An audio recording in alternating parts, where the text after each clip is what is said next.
오늘 사도행전 27장은 바울이 군인에게 붙잡혀서 로마 제국 수도 이탈리아를 향하여 항해하는 여정을 그립니다. 그런데 바울이 타고 가던 배가 큰 풍랑을 만나서 좌초할 위기에 처합니다. 백기를 잃고 표류합니다.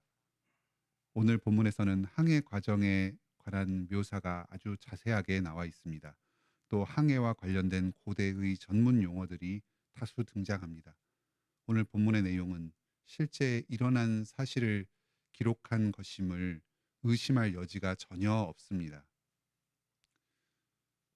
먼저 1절로 8절에서는 항해가 어떻게 시작되었는지를 소개하고 있습니다. 바울은 지금 로마 황제에게 재판을 받기 위해서 이탈리아로 끌려가는 중입니다.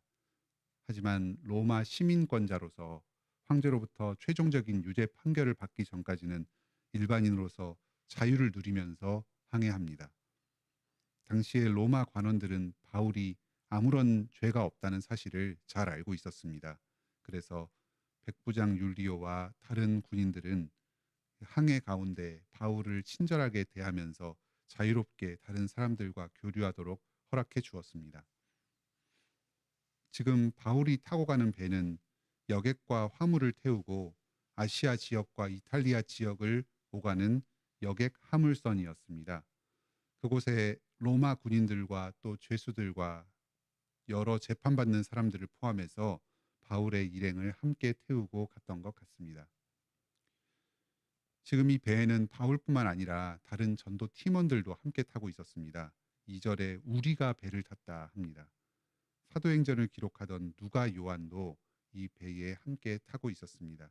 또 데살로니가의 성도 아리스다고도 타고 있었습니다.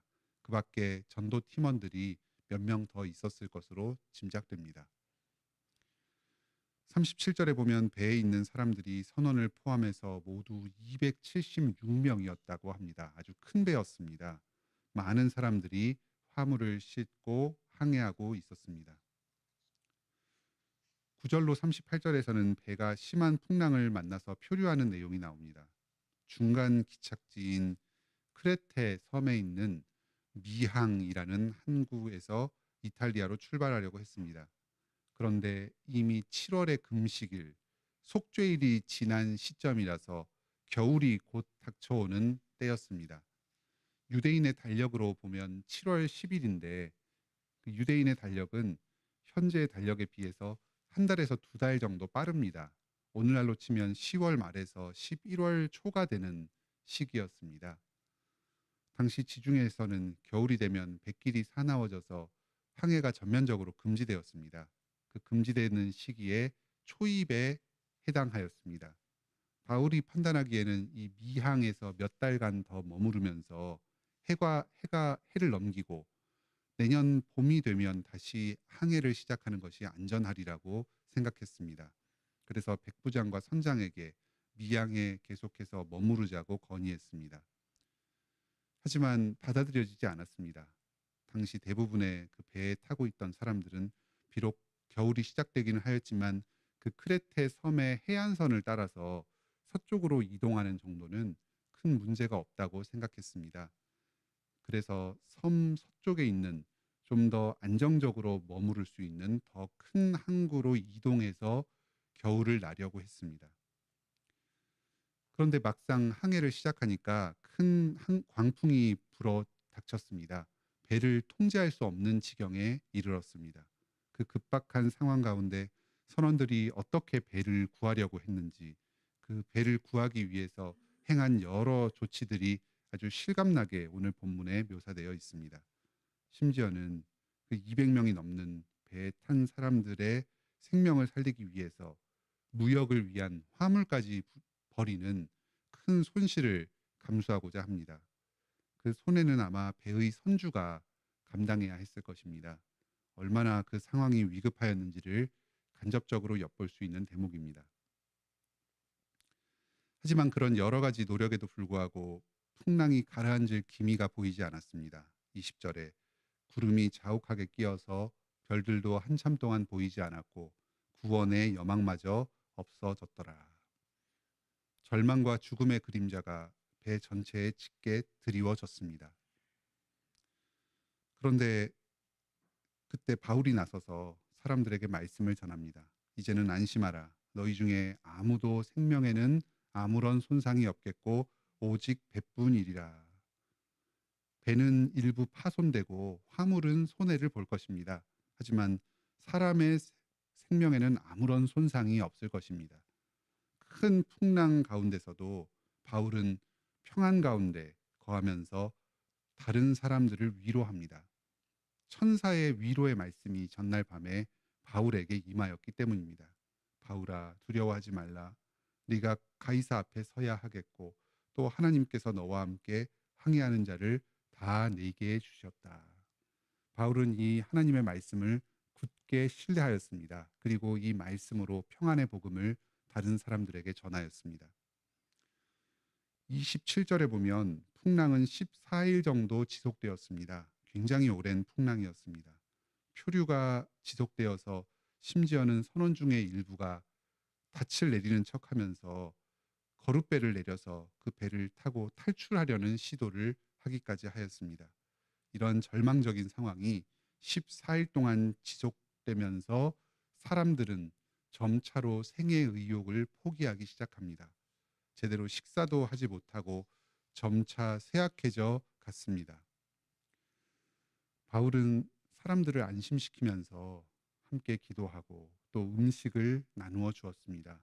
복음을 전하고 사람들과 함께 하나님께 기도하면서 자비를 구하였습니다. 또 음식을 함께 먹으면서 기력을 회복하도록 도와주었습니다. 바울은 이 항해술에 있어서는 선원이나 군인들보다 지식과 경험이 부족하였습니다. 또 당시의 피고인으로서 군인에게 붙잡혀서 죄수들과 함께 끌려가는 신분이었습니다.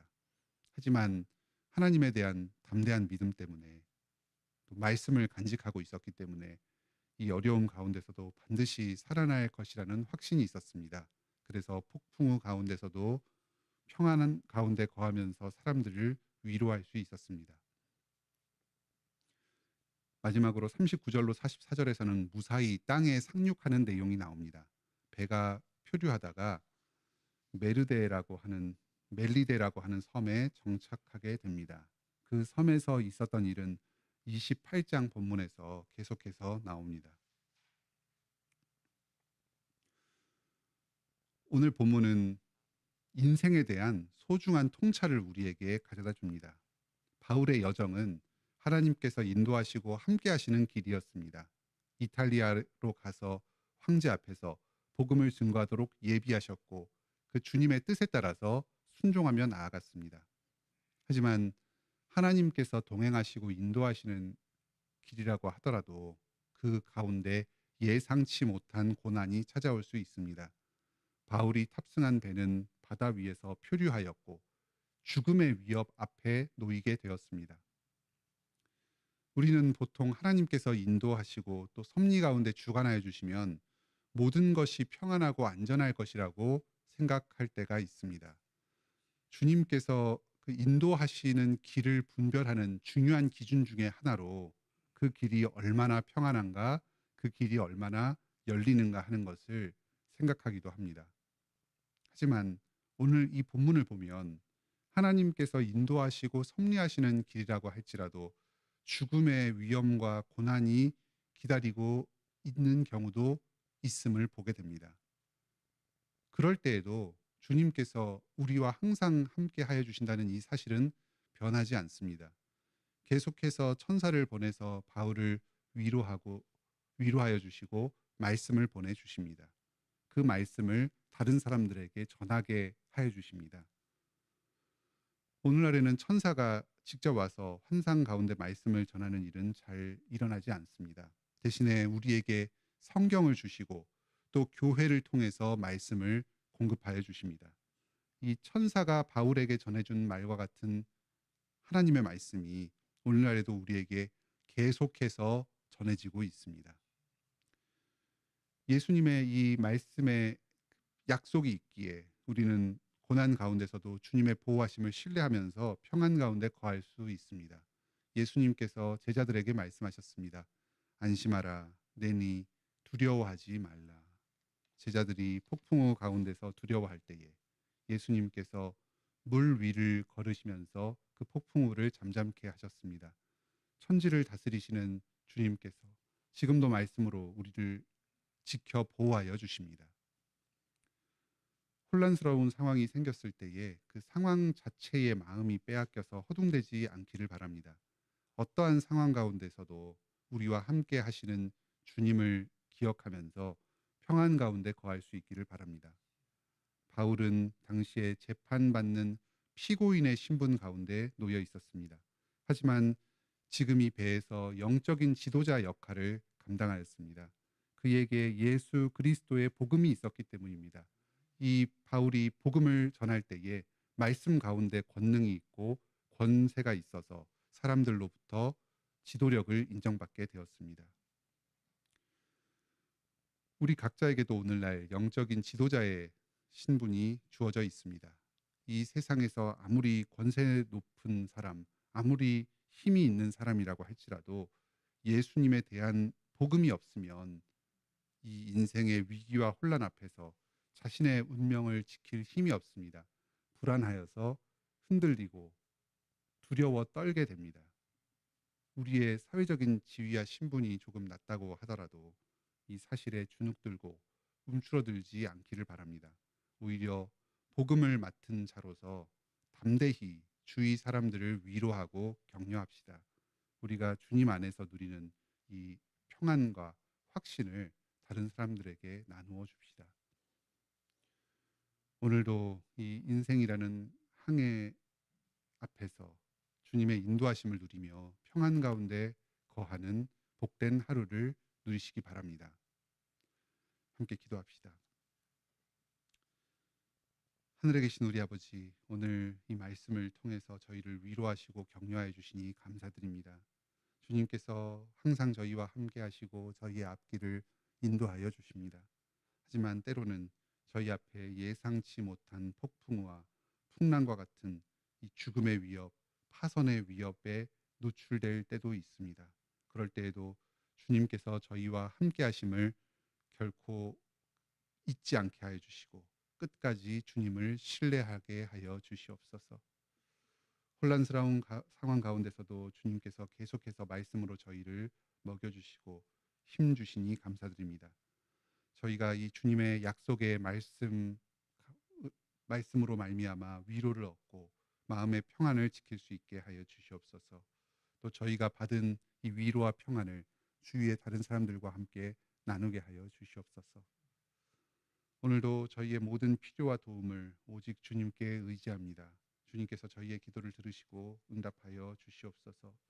저희의 여러 삶의 조건들을 해결하여 주시옵소서. 특히 경제적인 어려움으로 인해서 공궁함을 겪고 있는 성도들이 있습니다. 주님께서 어서 길을 열어주시고 재정적인 그 부족을 채워 주시옵소서.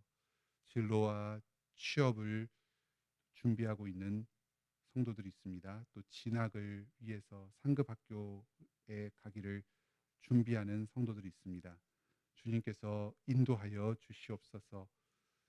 이 사회에서 주님께서 주신 이 은사를 발휘하면서 주님의 뜻을 이 땅 가운데 이루고 자신과 가족을 부양하고 교회를 섬길 수 있게 하여 주시옵소서. 또 주님께서 인도하실 때 그 겸손하게 그 인도하심을 깨닫고 순종할 수 있도록 하여 주시옵소서. 그 밖에 여러 현실적인 필요들을 주님께 구하옵니다. 주님께서 저희의 기도를 들으시고 풍성하게 채워 주시옵소서. 오늘도 주님과 함께 동행하는 복된 하루를 보내게 하여 주시옵소서. 예수님의 이름으로 기도드립니다. 아멘. 은혜로운 기도의 시간 되시길 바랍니다.